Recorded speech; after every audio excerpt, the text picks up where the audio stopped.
Bem-vindo ao Gibiografia! Aqui você encontrará resenhas, biografias, bibliografias ou até todas essas coisas juntas sobre autores de quadrinhos e sobre quadrinhos. Se puder, curta este vídeo, compartilhe com seus amigos, se inscreva no canal e acione o sininho para receber as notificações dos próximos vídeos. Hoje vamos falar de Alan Moore. Nascido em 18 de novembro de 1953 em Northampton, Inglaterra, Alan Moore começou sua carreira profissional em 1977 após largar um emprego comum, no qual se sentia entediado, querendo desesperadamente fazer algo mais criativo e recompensador.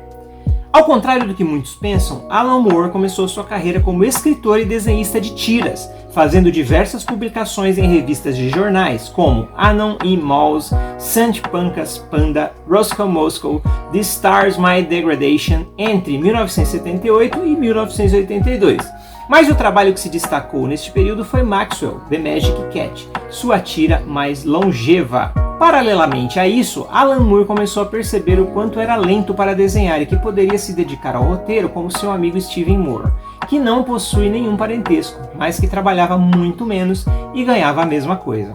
Assim, ele se dedicou aos roteiros e conseguiu publicar suas histórias curtas na revista semanal britânica 2000 AD e na subsidiária da Marvel na Inglaterra. Sua série de histórias curtas Choques Futuristas foi a primeira publicação para 2000 AD e a história Black Legacy, desenhada por David Lloyd para a Marvel UK na revista Doctor Who Weekly. Em 1982, Dez Skin, o editor da Marvel UK, lançou de forma independente a revista Warrior. E nela foram publicadas duas séries que definitivamente elevaram Alan Moore a um patamar do qual ele não saiu até hoje. V de Vingança e Miracleman. Para além destas duas séries, Moore tinha uma capacidade de produção muito grande e neste mesmo período ainda produziu para 2000 AD D.R. Quint, Esquis e a balada de Hallow Jones. Para a Marvel UK, sua grande série foi a do Capitão Britânia, na qual criou o conceito de multiverso que a Marvel iria usar muito no futuro. Na revista Warrior, além dos já citados V de Vingança e Miracleman, The Bo Jeffrey Saga também faz parte desta fase produtiva de Moore. Em 1983, depois de um convite por meio de um telefonema do editor Len Wein, Moore foi contratado pela gigante DC Comics para escrever a revista A Saga do Monstro do Pântano, e a partir daí consolidou sua carreira mundialmente. Moore transformou uma revista comum de terror em uma saga de terror gótico que influenciou os quadrinhos de forma profunda. Com o sucesso do Monstro do Pântano, a DC ofereceu vários trabalhos para Alan Moore. Dentre os trabalhos escritos por Moore neste período, destacam-se algumas histórias curtas para revistas como Omega Man, Arqueiro Verde, Vigilante e Lanterna Verde, criando nas revistas do Lanterna Verde o conceito da Noite Mais Densa, utilizado por Geoff Johns em sua longeva saga na revista mensal do personagem.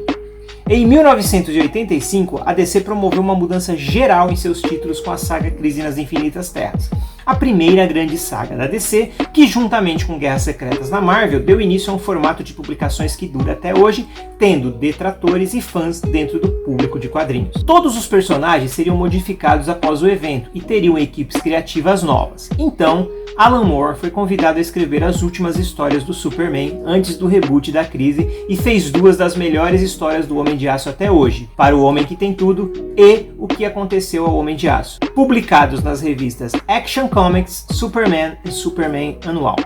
Moore imaginou o que seriam de fato as últimas histórias do Superman se a revista fosse acabar, e escreveu uma homenagem ao personagem e ao seu panteão de aliados inimigos, que emociona até hoje os fãs do Superman. Além dessas duas histórias, Moore promoveu o encontro entre o Superman e o Monstro do Pântano, que embora não seja memorável, é uma história sempre citada pelos fãs dos dois personagens. Em 1986, o mercado de quadrinhos de super-heróis dos Estados Unidos passava por uma revolução com várias mudanças em equipes criativas e em novos formatos de publicação para atrair os leitores.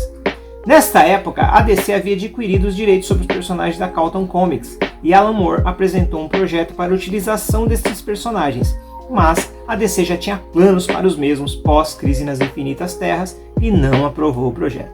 Mas isso não impediu Alan Moore de criar uma história baseada nos heróis da Carlton e, juntamente com Dave Gibbons, concebeu o Watchmen.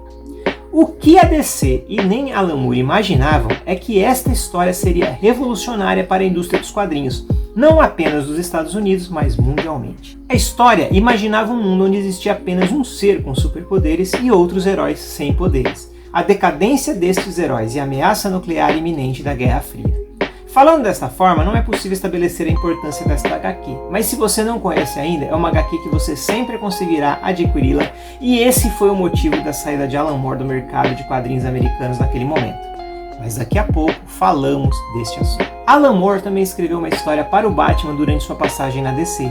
A Piada Mortal, em sua essência, é uma história do Coringa. Embora o Batman seja a estrela da DC, a história gira em torno de uma suposta origem do Coringa fora do cânone da DC. Embora hoje em dia seja complicado afirmar o que é cânone ou não, acompanhado pelo companheiro de 2000 AD Brian Bolland, Alan Moore criou uma história que muitos consideram uma das melhores histórias do Homem-Morcego. Nesta época também, uma série iniciada na antiga revista Warrior foi concluída pela DC. V de Vingança é mais uma belíssima história que fala de uma hipotética Inglaterra isolada por uma guerra nuclear e que opta por um regime totalitário. Neste cenário surge um mascarado com a fisionomia inspirada em Guy Fawkes, um revolucionário do século XVI que desafia toda a estrutura social fascista desta distopia. Com as vendas de Watchmen indo de vento em popa, Alan Moore começou a ficar incomodado com alguns acordos e promessas que a DC começou a quebrar. E dessa forma rompeu com os quadrinhos mainstream e partiu para fazer quadrinhos autorais. A investida autoral de Alan Moore teve muitas obras magníficas das quais falaremos a seguir. A Small Killing, um pequeno assassinato, desenhada por Oscar Zarate, é considerada uma das obras mais autorreferenciadas de Alan Moore, pois fala de uma pessoa que precisa se desvencilhar do passado para seguir em frente, algo que Moore estava fazendo exatamente na mesma época. Foi nesse mesmo período que Moore começou a escrever os capítulos de Do Inferno, sua obra sobre Jack o Estripador na revista Tabu, do seu antigo colaborador no Monstro do Pântano, Steve Bissette. Lost Girls foi outra contribuição de Moore para a revista Tabu, uma obra que é considerada polêmica, pois mostra as aventuras sexuais de personagens como Alice, Wendy e Dorothy, respectivamente as personagens principais de Alice no País das Maravilhas, Peter Pan e o Mágico de Oz, de forma explícita. Alan Moore sempre teve a questão da liberdade, da independência e dos direitos autorais como uma das coisas mais caras para a sua carreira, e assim decidiu abrir uma editora, a Mad Love. Só que a genialidade do autor Alan Moore era inversamente proporcional à do empresário Alan Moore. Foram poucos lançamentos como a antologia ARG, Artistas contra a Homofobia Desenfreada no Governo, com a participação de Frank Miller, Robert Crumb, Dave Gibbons, Art Spiegelman, Howard Cruz, Brian Bolland, os irmãos Hernandes e Neil Gaiman, contra uma medida governamental homofóbica da Inglaterra. A grande obra que seria lançada pela editora Mad Love era o enorme projeto Big Numbers, inspirado pela teoria dos fractais, que teria 12 edições. A primeira totalmente preto e branco e a última totalmente colorida, sendo que as cores seriam inseridas gradativamente durante as edições. A série seria desenhada por Bill Sienkiewicz e teve apenas 2 edições lançadas. Desentendimentos entre os artistas, dificuldades de distribuição e financeira deram fim ao quadrinho e à editora. Isso fez com que Moore voltasse novamente às editoras americanas, mas não às grandes Marvel e DC.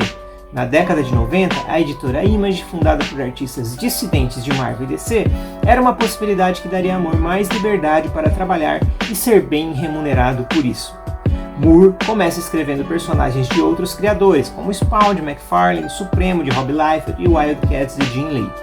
Em Spawn, Moore escreve algumas histórias divertidas, mas o destaque desses trabalhos fica para o supergrupo Wildcats, no qual Moore estabelece toda uma mitologia para o planeta natal dos personagens alienígenas da série, e em Supremo, uma ode ao Superman, passando por todas as épocas do personagem e brincando com o conceito de multiverso. Uma das obras mais interessantes de Moore para a Image foi em 1963, na qual ele homenageia os quadrinhos. Infelizmente, dificilmente será publicada novamente por conta de brigas entre os artistas que participaram da mesma. A Image era e ainda é formada por vários estúdios, cada estúdio de propriedade de um criador. Jim Lee era proprietário da Wildstorm e ofereceu a Moore a oportunidade de criar seus próprios trabalhos, e assim nasceu o selo ABC, American Best Comics, no qual Moore pôde exercitar toda a sua criatividade, criando obras magníficas como Tom Strong, Top Ten, Tomorrow Stories, Prometheia e a saga da Liga Extraordinária, a mais longeva, extensa e complexa de todas. Quis o destino que Jim Lee vendesse a editora para a DC Comics, e isso deixou Alan Moore insatisfeito novamente. Ele terminou as séries que tinha com a editora e levou a sua Liga Extraordinária para a Top Shelf, editora que já tinha publicado Lost Girls, fazendo as séries Século e Nemo, e encerrando as aventuras da Liga Extraordinária com A Tempestade. Nesse meio tempo, Moore ainda produziu quadrinhos de horror homenageando Lovecraft em Neonomicon e Providence, além de lançar uma série de antologias com outros autores chamada Cinema Purgatório. Por serem obras seminais, os trabalhos de Moore também geraram interesse da indústria cinematográfica e foram adaptados para as telonas do cinema. Mas depois de um problema jurídico em A Liga Extraordinária, do qual Alan Moore não tinha a menor participação, ele solicitou formalmente aos estúdios que retirasse seu nome dos créditos de filmes como V de Vingança e Watchmen. O autor também enveredou na literatura, escrevendo A Voz do Fogo e o romance épico Jerusalém, com mais de 1.200 páginas. Com A Liga Extraordinária, A Tempestade, Alan Moore se aposenta dos quadrinhos e leva seu espírito criativo para outros caminhos no mundo da arte, como cinema, música e teatro, onde ele sempre esteve, mas dividiu o protagonismo com os quadrinhos. Recentemente, assinou um contrato com a editora Bloomsbury, a mesma de Harry Potter, para lançar Iluminações e, em seguida, Long London, uma saga em 5 volumes. Alan Moore pode ser um artista controverso, exigente e genioso. Entretanto, ninguém consegue discordar sobre a qualidade do seu trabalho, que está marcado para sempre no imaginário coletivo. Mesmo para quem não conhece a obra do autor, vide as máscaras de V de Vingança utilizadas pelos coletivos anarquistas e movimentos sociais. Que Moore continue brilhando onde quer que vá com sua criatividade. O que eu encontro de Alan Moore no Brasil? Várias editoras lançaram obras de Alan Moore no Brasil, as quais citaremos agora, tentando seguir a ordem cronológica original de lançamento. A editora Mitos compilou as histórias curtas e longas de Moore em 4 edições: Choques Futuristas, Choques Alienígenas, A Balada de Hello Jones e Histórias Brilhantes. Além disso, uma história foi publicada na coleção Vampirella Grandes Mestres e outra na coletânea Monstro. Infelizmente, cometeu o pecado de lançar Lost Girls com a paginação errada, mas os bons momentos superam esse ruim. A fase do Capitão Britânia foi publicada 3 vezes no Brasil, primeiro em 4 partes pela editora Pandora Books, a segunda na popular coleção de capa preta da Salvat e por último pela editora Panini, as 2 últimas em edições compiladas. Miracleman foi publicada pela editora Thanos em 4 edições horrorosas na década de 90 de forma incompleta. Foi relançada pela Panini em 16 edições de forma completa e agora está sendo relançada em encadernados. Várias histórias curtas da fase da DC e da Wildstorm foram lançadas em 2 edições encadernadas pela Panini, como o Universo DC por Alan Moore e o Universo Wildstorm por Alan Moore, e agora tem uma edição definitiva unindo as 2 edições. As últimas histórias do Superman escritas por Moore foram lançadas pela editora Abril, Opera Gráfica e Eagle Moss, mas agora está disponível um único volume pela Panini no encadernado O que Aconteceu ao Homem de Aço. A saga do Monstro do Pântano foi publicada diversas vezes no Brasil pela editora Abril, Brainstar e Pixel Media. As últimas compilações foram pela Panini em uma série de 6 edições em papel Pisa Bright e em papel Pochê, e agora será relançado em 3 edições definitivas no valor de um carro de luxo. A edição definitiva de Watchmen está sempre disponível pelas republicações da editora Panini, bem como A Piada Mortal e V de Vingança.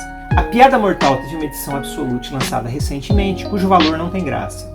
A editora Devir fez um trabalho fantástico com a publicação de Liga Extraordinária, lançando um encadernado compilando as 2 primeiras minisséries intitulado 1889, Como você é burro, o Dossiê Negro, a compilação Século, a série Nemo e A Tempestade. Além disso, lançou Lost Girls em 3 volumes, as novas aventuras do Spirit, Supremo, Top 10 e a compilação da série de Bo Jeffrey Saga. A fase dos Wildcats foi lançada de forma completa no Brasil pela editora Pixel e recentemente a Panini relançou um encadernado único. A editora Abril lançou as histórias publicadas na série do Spawn e as minisséries Feudo de Sangue e Violador. A editora Pipoca e Nanquim lançou Um Pequeno Assassinato e Maxwell o Gato Mágico, este último em 2 edições distintas. Do Inferno foi lançado pela editora Via Letter em 4 edições e em 2014 em uma edição definitiva pela editora Veneta. A mesma editora publicou a antologia A Vida Secreta de Londres com uma história de Alan Moore. Tomorrow Stories foi publicada no Brasil pela editora Pandora Books e em algumas edições de Fábulas Pixel e Pixel Magazine da editora Pixel, mas nunca foi publicada em sua totalidade. A editora Panini fez um bom trabalho lançando Prometeia em 2 edições em capa dura com toda a série, Tom Strong em 6 edições de capa cartonada, Top 10 em edição definitiva e Fashion Beast em edições em capa cartonada e capa dura. As homenagens a Lovecraft foram lançadas nas edições de Neonomicon e nas 3 edições de Providence. A editora Panini também completou em 6 edições a série Cinema Purgatório, encabeçada por Moore, mas com participação de vários artistas. E recentemente lançou um encadernado apenas com as histórias de Moore. O livro A Voz do Fogo foi publicado pela editora Veneta. Por outro lado, seu romance Jerusalém estava contratado pela Companhia das Letras, mas nunca foi lançado. Com o vencimento do contrato, a editora Veneta anunciou que irá lançá-lo, mas não se sabe quando. A editora Darkside lançou Palavras, Magias e Serpentes, um quadrinho feito em parceria com Ed Campbell, seu parceiro em Do Inferno. Por último, a editora Aleph lançou Iluminações, o primeiro romance de Alan Moore pós-aposentadoria nos quadrinhos, e tem os direitos para lançar as próximas obras do mago. Este vídeo procurou fazer um resumo da biografia e da bibliografia de Alan Moore. Algumas informações podem ter sido omitidas por falta de espaço. Portanto, se você quiser informações mais específicas e detalhadas, indico os livros Alan Moore, O Mago das Histórias, da editora Mitos, e A Vida Extraordinária de Alan Moore, da editora Marsupial. Mas se você quiser se divertir, busque o trabalho do artista nacional Caio Oliveira, que fez o quadrinho Alan Moore, o Mago Supremo.